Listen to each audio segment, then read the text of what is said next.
Ajaan Tong wakes up. I don't know how long he sleeps. I'm told he sleeps 3-4 hours a day. He's up at around 3, I suppose.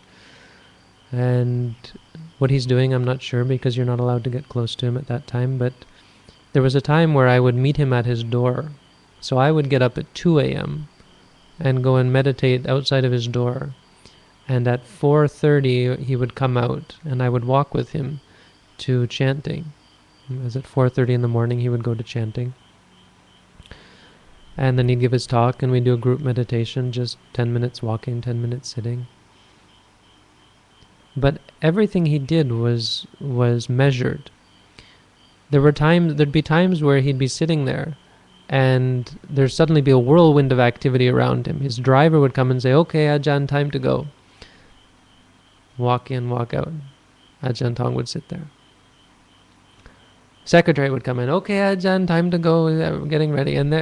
And he's so clear. He knows exactly what's going on, and he doesn't have to listen to them, because when the time comes, he'll get up and he'll go. And then at the exact right time, he looks up at the clock, looks down, says to himself, I'm assuming says, intending to stand, noting his intention, and then standing up, standing, with perfect measured calm. I've never seen him off guard, where he suddenly does something without being clearly aware of what's going on. You can see it. There's no mistaking it. It's something that is clearly visible in everything he does, in how he eats, in how he walks, in how he talks. I've come to him asking a question about something, fairly trivial, a naughty point or something where I just wanted an answer. And he'll give me like 1,000 times what I was looking for. He'll hit me to the heart with something, because he knows it's good for me, because he knows what I need to hear. He wouldn't just tell someone out of a desire for them to have knowledge. He will always say it in a way that helps the person, because he sees clearly what is beneficial to the person. I once wrote down in my book, I would write everything he said down in a book, or everything I noticed, and I once wrote down, everyone who comes here gets something good. Yeah, and that may not mean so much, but if you saw the kind of people who came to see him, from politicians to crazy old monks and nuns, village people who had no interest in meditation, who wanted crazy things, monks coming to him from all over the country, and big monks, powerful monks, everyone who came to him got left with a smile, or left with if they weren't smiling, they had been hit really hard, and they were still reeling in surprise, really, because you go there expecting, we'll just go and talk to him, and we'll get this or that, and it's a shock for many people to get what you get from him. He doesn't teach theory. He's got a surprising lack of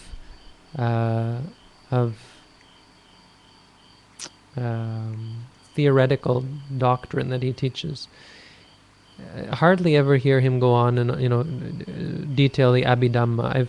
I've rarely ever heard him talk about the Abhidhamma, yet he tells people to learn it. His way of teaching is it for that reason people often miss what he's talking about. People who are deep in study and so on will often in the beginning, or at least they feel like they haven't gotten what they came for, right? Because they're coming looking for a technical answer to their problem, a theoretical answer, and they don't get that. So he'll start talking about, well, not exactly, but some of the things he talks about, he harps on about, harps is not a good word. He goes on about food. He says how you have to know moderation in food. And for the longest time, I thought this was really kind of, mundane, right? Why are you aren't there more deep and profound things to talk about? But he always says how important moderation in eating is. for example. Of course, I found out later, and I thought about it later, and I realized that actually it was probably partially because a lot of the monks in the monastery weren't keeping the rules on eating, and there was a lot of eating in the evening and cooking in the evening, and a lot of fat monks, some fat monks, and fat novices, and so on. It's hard to imagine, no, how you can get fat on this diet, but they have a different diet. But it would be very simple, and not only the eating, but just about everything.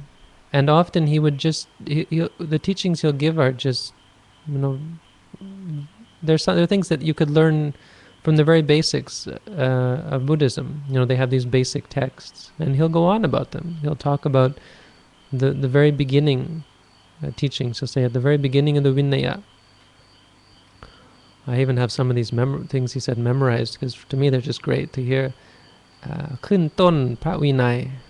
It says at the very beginning of the Vinaya, and in this he means the Vinaya as taught in Thailand. They have this textbook. Sing Thi Kwan Siksa, the things that we should study. There's only 3.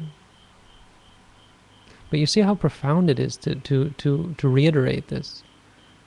Because here we are talking about things up in the sky, and he brings us down to earth. Sing Thi Lao Ja, Sing Thi Kwan Siksa, Mi Sam. Sin Sikha, Siksa Nai Leung Sin. The morality, training in morality. Samadhi Sikha, Siksa Nai Leung Samadhi. Training in concentration or focus, and Panya Sikha, training in wisdom. And then he talks about, I can't remember in that talk or in other talks, normally he'll talk about what is morality. Well, morality is when you bring the mind back, keeping the mind from running away, keeping the mind from chasing after our desires and so on. This is morality. Because when you let your mind go, this is where immorality comes from, right? So bringing it back, what does that lead to? It leads to concentration. What is concentration? Concentration is keeping your mind on the object, focusing on the object. What is wisdom? Wisdom is knowing the object. In fact, the funny thing that teachers will always say is that wisdom is actually just, when you say rising and falling to yourself, that's actually wisdom. Funny, isn't it? Because it seems so stupid. It's like, well, I know it's rising, right? The problem is you really don't. Maybe for a second you experience the rising, but then you know, hey, my stomach is rising. Isn't that great? Or, oh, it's all stuck. It's not deep enough.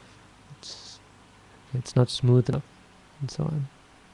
And so on, and so on, and so on. We don't really know it. When you know it, that's, in a sense, panya. Panya means to know thoroughly. When you know thoroughly that this is rising, that's wisdom. Because that's dwelling in the present moment. It's being with reality. And an arahant is, an enlightened being is like that all the time. They're aware of the reality at all times. So Ajaan Tong is a sort of no-nonsense teacher. In fact, I would say the theory that you get from him is not, there's not much, but it's incredibly clear. I had teachers before Ajaan Tong, and I was able to grasp what they were teaching, but I couldn't make head or tail of it. I couldn't tell what was the first step, what was the second step. It seemed all jumbled and kind of ad hoc. For this person I'm going to say this thing based on my experiences and so on. Ajaan Tong, when I started practicing with him, everything was crystal clear, to the extent that I knew exactly how to teach people, and I knew what steps to lead people through from one day to the next. His teaching made perfect sense and went in perfect order. And really everything that he taught was like that, or is like that. I'm assuming he's still teaching. I haven't been in touch for a while. That's the thing about being a penniless monk. You can't just fly and go see your teacher. So now here I am in another country. Someday, hopefully, I'll get back there. But I should probably keep in touch, no? Anyway, I assume that he's still there teaching. And his teaching is just everything is the same. He will say the same thing 1,000 times without ever getting bored or ever having to alter it. He does alter it and he does change, but he's consistent. He's incredibly consistent, and sometimes to the point where it's like he's not trying to sell you himself. He's telling you the truth, and he'll say it to you 1,000 times. He'll tell you it again and again and again, because there's nothing else. You're not going to get him to change his way of teaching. He tells you the truth, and he gives people very simple teachings, and they won't get the theory out of it. They won't get an incredible amount of theory, and you won't hear him reciting long discourses or talking about the Abhidhamma or so on. But he'll give you what you need at that moment, and that's 1,000% clear. Anyone can vouch for that. When they go to him, they get what they need, and it takes them the next step. It's a lot like the practice. When you practice meditation, if you haven't practiced intensively, you might not have felt this yet. But when you enter into the meditation practice, you have a lot of expectations of what you're going to get out of it. And those expectations are, for the most part, blown out of the water. And the greatest part of meditation is realizing that your purpose for meditating is wrong. And actually changing that, altering your path. It's a very profound part of the practice. It's not just learning more. It's learning what to look for, learning what to learn. And he does that. He changes people. He doesn't just give people the answers. He changes their questions. He changes what they're looking for. He's got to be the best teacher by far that I've ever met. And maybe maybe I have met and I just haven't learned from them. But I've been I think I've been fairly observant, and I've watched a lot of different monks and a lot of different teachers. And I've never met anyone that I could say, from my knowledge, from what I know of them, compares to him. Just in terms of his practice, I've only seen him get agitated once. And to me, it was like a perfect sign that he never gets agitated. Because his way of getting agitated was like to say something and then, go back to total peace and calm.